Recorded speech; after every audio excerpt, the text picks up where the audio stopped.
السلام عليكم ورحمة الله وبركاته. قبجمتوتا في هردفتوتا خينيا إيجا جوجا رلي سجنتا كيس ديبي فيلما كرولوس أورهان كوتا كورنفا مال فكاتا كان جامو كيس ديبي نكن إسنيف كاف نتها إيجا سجنتا كني كان أدراكنا جلك أبو دان دورتي فيديو كني كان لايك غورودان أكجل قبدان أسمان سنغافرنا أكسم وروني يوتيوب شانالي أورو ريكورد بكيدا فاروتاتن يوتيوب شانالي كينيا سبسكرايب غورتشودان ملتو بالبلا خنتو تاني أول رخايتشو هندقتنا سنجنا أكون توني نتقلك كيفني رودان سندق Egaa kutaa darbe keessatti filimni baay'ee bareedaa ture. Egaa filima torbee darbee namoonni baay'ee illee dinqisiifachaa ture. Jalqaba irratti wantoonni nama baay'ee dinqisiise loltoota baay'ee kutaa 9 keessatti mul'atee dhume turesan jechuudha. Yeroo dhumaarratti yeroo san keessatti namni baay'een gaafii itti ta'u ture. Egaa kutaa 10ffaa keessatti illee akkasuma dhufeeti jira gaa. Kutaa 10ffaa keessatti lola baay'ee san keessatti Orhan Bey akka injifate dubbatameeti jira yookaan arkineeti jira.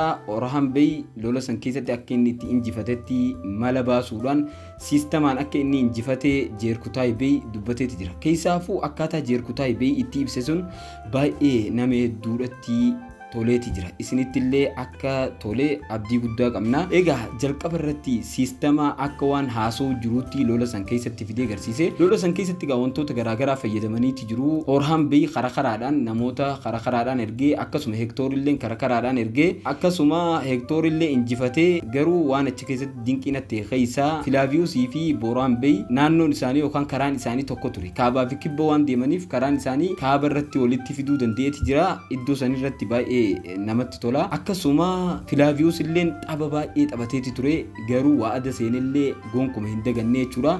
Waada seene seeraan bahateeti jira. Filaaviyoos achitti illee loltoota isaan dura fiduudhaan akkasuma Booraan Bey illee akka wal hin lolletti achirraa darbaniiti jiru. Booraan Bey achi keessatti maal jeeni ture? Ati akkuma abbaa keetii nama jeena nama jabaadha jeeniiti ture. Dhuguma akkasii garuu ammoo innillee harka hin kennanne aga dhimmi kun xumuramuuti jeeti biraa deemeeti ture. Kanaaf lolli jalqabaa sun baay'ee dasna jeeti jira. Haalaataan inni hojjetame baay'ee bareedaadha jechuudha. Kanumatti aanee egaa filima kutaa 10ffaa keessatti akkuma beekamu kana dura isinitti himeen ture barri Orhan Bey kutaa 10ffaa kanarraa akka jalqabu xiinxala kana dura keessatti baay'ee dubbanneeti jira. Barri Orhan Bey jalqabeeti jira. Akka jalqabu isaarraa gaa mallattoon takka kanachi keessatti nu dhufee jiru intiroo jalqabaallee jijjiiraniiti jiru kan Usmaan sanirraa jijjiirameeti jira. Jalqaba irratti intiroon sun baay'ee bareedaadha. Akkaataa itti hojjetame bareeda garuu akka yaada kiyyatti intiroon sun xiqqashoo meeshaalee aadaa if keessaa hin qabu. Fakkeenyaaf intiroo san keessatti AI dha wantoota hojjetaman faadhaatu jira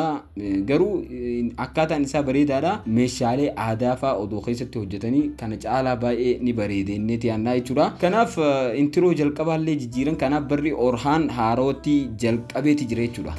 Kanatti aansuudhaan gaa filima torbee darbee keessatti haasawaa Faaximaa fi Filaaviyoos godhaniin jaalalti isaanii baay'ee deemaati jirti. Namoonni baay'een jaalala isaanii kana baay'ee hordofaa isaanillee kanaaf keessatti akkanatti baay'isanii garuu namoonni tokkollee filima amma beesisni torbee darbee kan sadaffaa gallakkifame tokko namoonni baay'een hedduu jaalatanii turan. Maaliif jennaan namoonni hedduun filima seenarraa balleessanii jaalalatti jijjiiru jiranii. Kanaaf filimni isaanii sadarkaan gabbu'e jechaati turanii garuu namoonni gariitiis gaa keessatti hedduu jaalata. Faaximaa fi Filaaviyoos kaameraa yeroo baay'ee isaan irratti deebi'aa jira akka waan aktaroota gurguddaa wantatti fudhatamaniiti jechuudha. Namoonni baay'ee waan Faaximaa jaalatuufis ta'uu danda'a garuu hin beeyne Faaximaa fi Filaaviyoos jaalalti isaanii akka malee deemaati jirti. Garuu isaan kun wal fuudhanii akkasuma Filaaviyoos ni islaamaa kan jedhamu irratti ammaaf hin islaamaanii jaalalti isaanii tun akkanumaan kan itti fufu ta'a jechuudha. Haga kutaa 4 kana deemuu danda'a. Maaliif haganatti yooniif ka wal fuudhan ta'ee xiqqashoo daawwattootaaf gaarii miti. Isaanillee akkaataa daawwattoonni isaan hordofuuf waan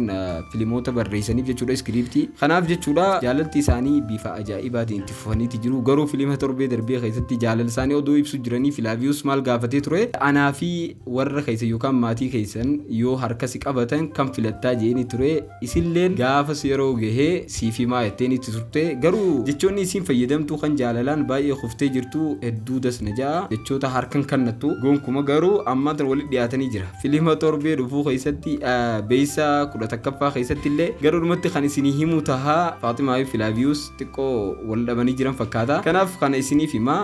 Kanatti aansuudhaan ammoo waliigaltee Orhan buursaa fudhachuudhaaf jechuudha impiraatoraa wajjin waliin taasise san keessatti sunillee waliigalteen sun hedduu dasna jee seenaa keessatti illee akkasumatti fudhata. Filimni kutaa 10ffaa akka malee seenaa eeggateeti hojjetamee jechuudha. Jechuun seenaa keessatti baay'ee seenaa fakkaatee yookaan kan seenarraa hin goriin hojjetamee jechuudha. Buursaa mariidhaan akka fudhate beekamaadha. Garuu ammoo buursaa yeroo dheeraa guutuu goolamaan akka turtellee filima keessatti illee garree garuu seenaa keessattis akkasuma. Kanaaf jechuudha buursaan akkasi bifa saniin injifachuun isaa akkaataa inni itti waliigaltee dhiyeesse sun baay'ee dasna jee. Garuu waan ajaa'ibaa isinitti ta'u warqee dirhaama gaafatee ture akkasuma akka buursaa kennuufillee Orhaan illee gaafatee ture. Waan ajaa'ibaa isinitti ta'u abbaa Filaaviyuus illee Usmaan jechuudha yeroo isaa keessatti akkasuma takka gaafatee ture jechuudha. Wahuma wal fakkaataa gaafatee ture. Kanarratti hundaa'uudhaan erga Orhaan kana gaafate booda erga buursaa dabarsee kenneef booda jechuudha imperaatorri maallaqaas akka kennuuf akkasuma buursallee akka dabarsee kennuuf akkasi bifa sanii gaafatee fudhatu. Saaroos illee Orhaan yeroo inni buursaa injifate booda abbaan kee gaafuma abbaan kee gaafatee jiru akkasuma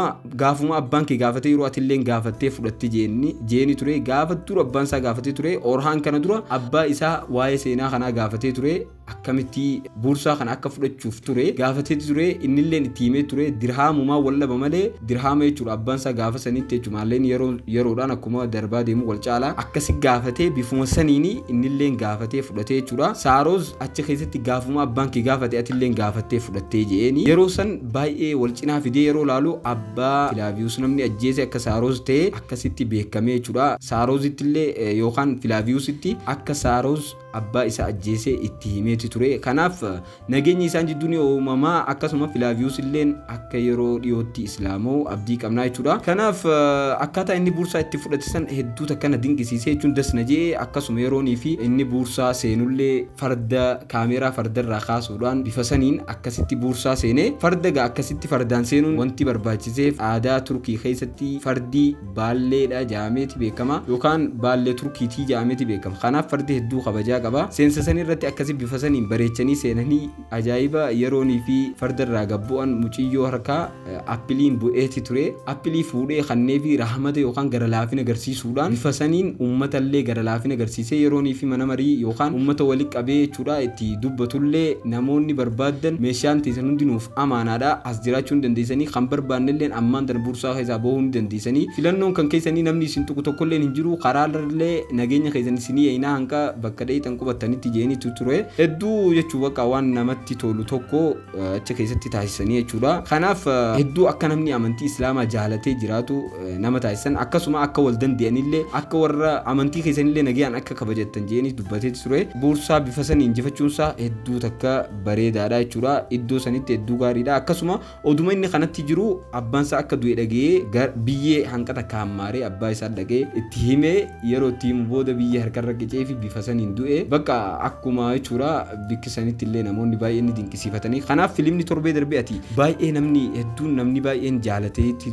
ture jechuudha. Filima takkarraa kaasee haga 10 jidduutti filimni baay'ee bareedaa Kurulus Orhaan kutaa 10ffaa kana namoonni baay'een akkas jiru anatti illee akkasuma natti mul'ata. Isinoo akkamitti isinitti mul'ata? Teemurtaash akkasitti ajjeesee fuudhee wanta san ergee fi jechuudha mataa san wali qabee ergee fi Orhaan beef jechuudha akka fakkeenya ta'uuf beeysa keessatti akkas jedhee ture. Teemurtaash mataa muree ergesan Orhaan beef fakkeenya hin taane jee isaa lolullee ni mul'ata. Kanumaan wal qabatee waa'ee beeksisaa Saaroozii fi akkasuma hektaarillee ajjeeseettee deefneen isii dubbattu ni mul'ata. Kanaaf waa'ee isaanii kana itti deebina. Akkasuma Haliimee fi Dursuun illee jaalaltii isaanii ka addaaf fakkaata. Faaximaa fi Filaaviyuus ammoo akka waan addaan ba'uu deemanii fakkaatti. Maaliif jennaan Faaximaan Filaaviyuus ta'uu isaa bartee waan jirtuuf. Kana viidiyoo gabaabaa xiinxala keenya kan beeysa 11ffaa keessatti kan qabanneef nu taha yeroo gabaabaa keessatti jechuudha. Viidiyoon keenya yoo isinitti tolee laayik sheer godhuu hin dagatinaadha. Koomentii irratti yaada yoo qabaattan yaada barbaadan barreessuu dandeessanii. Kanaaf viidiyoo irraa kana asitti xumurraa. Viidiyoon keenya kan irraa kun akkuma jalqaba irratti isiniif himne keessa deebii kutaa 10ffaati.